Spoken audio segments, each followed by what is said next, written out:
Hello and welcome back to Fiela in English, Act 1, Scene 4.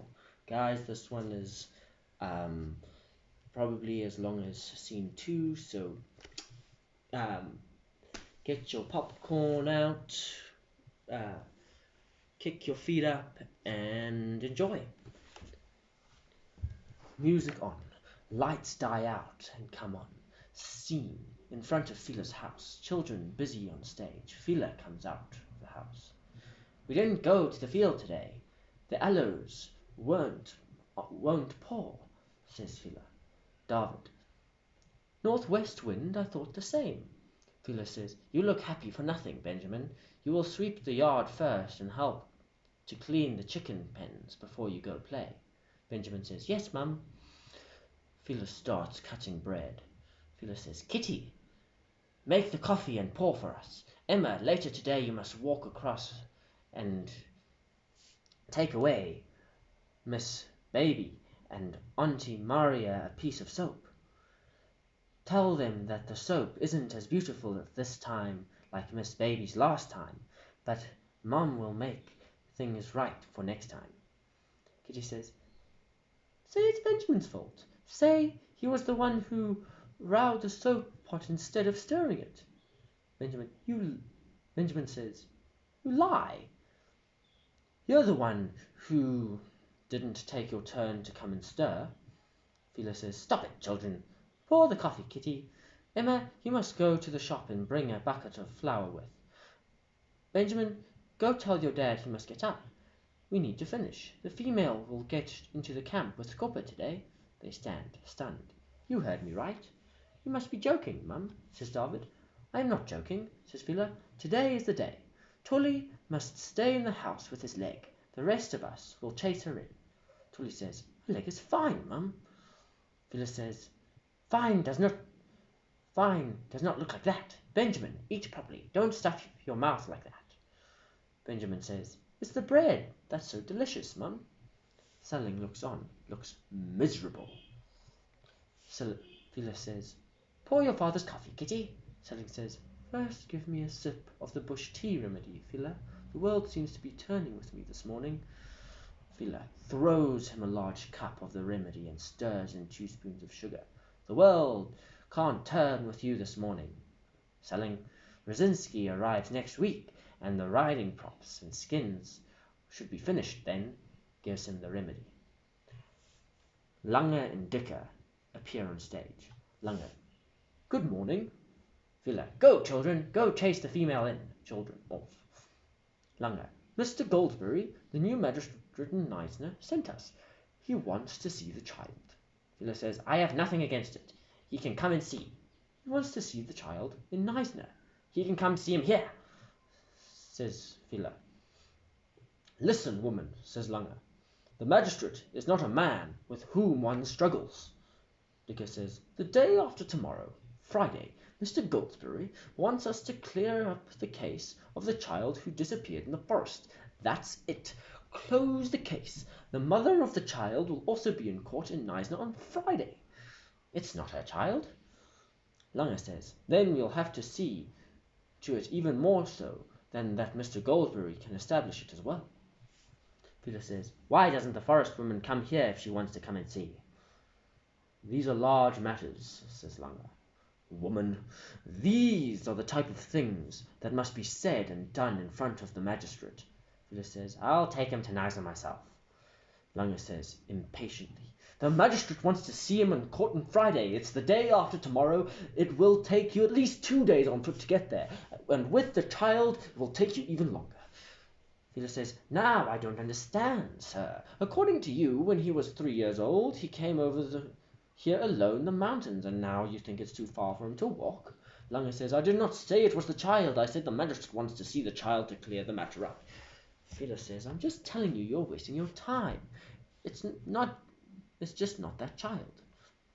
Lange says, So if you're sure, are you hiding something from us? Phyllis says, I have nothing to hide. I am willing to show the child to the magistrate and to forest woman on Monday in Neisner, so that is the thing can end. Dicker says, impatient, You cannot tell the magistrate what to do. He said Friday, it's Friday. Fiela says, then I'm driving in the cart with you. There's no room in the cart. Fiela says, Lord, sir, I promised the child I wouldn't let him be taken away. He's so attached to me, sir. He's just a child with little will. We are his will, and God looks down on us, and he writes down every tear that a child cries because of us. All I'm asking is that you take me with the child. We will walk back. Dicker says, we cannot, but we'll look after him. You do not have to be afraid. You can't hide the child forever, says Langer. I didn't hide him. Langer says, they say the child didn't go to school with the rest of the other children. Fiela says, I teach him about the Lord. Tolly and David taught him what he was taught in school. Miss Baby, that lives down by the cross next to the shop, taught him maths 2 afternoons a week, because Tolly and David themselves do not always understand maths. Benjamin could later teach them about sums. Selling says, Fiela, the boss says they will bring him back on Saturday. Fiela says, how do I know they aren't standing there and lying? Sir, are you lying? Says Selling. Langer says, we're not lying, but if the magistrate has to find out about your wife's attitude, things will look bad for you. We have had enough now. Tomorrow morning I am coming to pick up the child. If he is not ready, I will drive without him, and the magistrate can send the constable. Greets and walks down. A while later we hear the horse cart leaving. Fiela says, Lord looks down on Ma. What should I do? Benjamin asks, Mum? Fiela says, keep quiet, Benjamin. Mum's not done thinking yet. Everyone walks around, frazzled in the house with Selling, except Fiela, that stays seated. Fiela's recorded voice says, no, the child cannot go to the fountain gorge alone. It's a scared fool's outcome. In addition, a tiger barely got through there again a month ago, and caught one of the Langhaan's old skinny sheep. Fiela gets up and goes to the others in the kitchen. Says, David, get your feet ready. You have to go to town. Tolly, break down thin wood and start an outdoor fire for Mum. Emma, make a small fire in the house and hang some food for us. Kitty, go and fetch the tin with the needlework. They stare in horror. Benjamin is going to Neisner. Selling puts down his head on Benjamin's head. It cannot be otherwise. I thought of every possibility and I can't find another way. But on Saturday we will bring him back. I'm telling you. And do you hear me, Benjamin? Saturday they will bring you back, and the Lord will help them if they ever put their feet on this here again. I'm sending you so the magistrate on the forest and the forest woman can look at you and finish looking. And I promise you, you will not need to drop your head on the other side of this mountain, because you were written down as a Kamuti in the government's book. David will take a shortcut over Jan Kolskopi to town with some sheepskin and a few riding props, and he will ask Mr. Pace to give us a nice shirt in return for a pair of ship shoes. Selling, put the child's feet onto a piece of skin. Tolly, make the fire. Kitty, bring a needle thing. There's a loose seam in Benjamin's best pair of pants. They still stare at her in horror. Breathe! We must get the child ready. He won't go there in shame. Music while the lights die down. Lights come up again over Fiela's kitchen. Fiela says, bring the water, David. Tolly and David carry up the sick tub of water. Goes down again. Benjamin on with a towel around him. Mum, get in, Benjamin. Mum, the water's too hot. He isn't too hot. I felt it, Fiela says. But Benjamin replies, I told Mum I will go and wash in the ditch. I'm not a baby. Fiela says, you can't stand in front of the magistrate with the dishes washed. Sit. Benjamin climbs into the bath. Fiela washes him. Benjamin says, Mum, I'm scared. Chase away the scared, says Fiela. And remember to not call the magistrate boss. You call him my lord. Benjamin says, is he the lord? Don't be silly, Benjamin. He's the magistrate. the big man of the law, the one that stands in front of him and lies, will sit with his butt in jail. You have to go with, Mum. There's no place in the cart. Ouch! You're washing my ears off my head.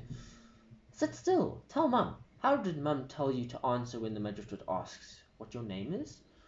Benjamin Kamuti. Who's your mum? Fiela Kamuti. Who's your dad? Selim Kamuti. Where do you live? Asks Fiela. Wolverkraal in die Lange Kloof. In our own ground. Fiela asks, how did you become Mum's child? How did Mum tell me to say it? God entrusted you to me. God entrusted me to you. If he makes you write at your best. If he makes you read at your best. Like you always read the Bible to me. About the sums, I'm not worried. Benjamin says, I don't know the 9 multiple table anymore, Mum. He won't ask that. I'm scared, Mum. Chase away the scared, says Fiela. Benjamin, Mum, what if they won't bring me back? Fiela says, the magistrate will see to it that they bring you back. Saturday, like they said. The magistrate's word is law. Give me your foot. Selim comes up, sits and stares at the candle. Benjamin, Mum. Fiela says, keep still your foot, Benjamin. Mum packed your stuff in the small suitcase. Your sleep shirt at the bottom, then your other stuff at the top of your best pair of pants and your new shirt. You put the shirt on Friday, and you take it off again if you're done appearing in front of the magistrate, and put it back neatly in your suitcase. Don't crumple it up. No, Mum, says Benjamin, and David will lend you his best jacket. But if you don't put it on Friday, you put on your old shirt underneath your new one, and if it's cold, you put your flannel shirt underneath as well. Yes, Mum, says Benjamin. The 5 shillings that Mum knotted in the cloth you leave just as it is in the suitcase. It's just for in case. What kind of in case? Says Benjamin. For in case the magistrate asks if you have money, so he can see the Kamutis aren't poor. Benjamin says, and if Mum needs the money? Peter says, Mum won't need it before Saturday, but if you don't go and give out the money, you bring it back just as it is. Your food will be enough. What if I lose the money? Asks Benjamin, and Fiela replies, then I'm giving you a hiding. Benjamin says, what if they take it? Fiela says, then rather not make any trouble. Selim says, Fiela. Selim, yes, Selim? Selim says, I wonder if it won't be better if you rather calls the magistrate noble lord. Fiela says, noble lord? That sounds nice. Benjamin says, Dad, have you been in front of the magistrate before? Tolly says Dad was in jail. Fiela thinks her heart will stop. If you go and tell the magistrate your dad was in jail, then there's trouble. Benjamin says, I said I won't say anything, Mum. Goodness, says Fiela. I won't say, Mum. The lights die down, and the curtain falls. And that is the end of Act 1. I hope you guys enjoyed, and if our teachers give us any more translations, I'll be happy to continue with Act 2. Good luck for your tests, and I'll see you next time.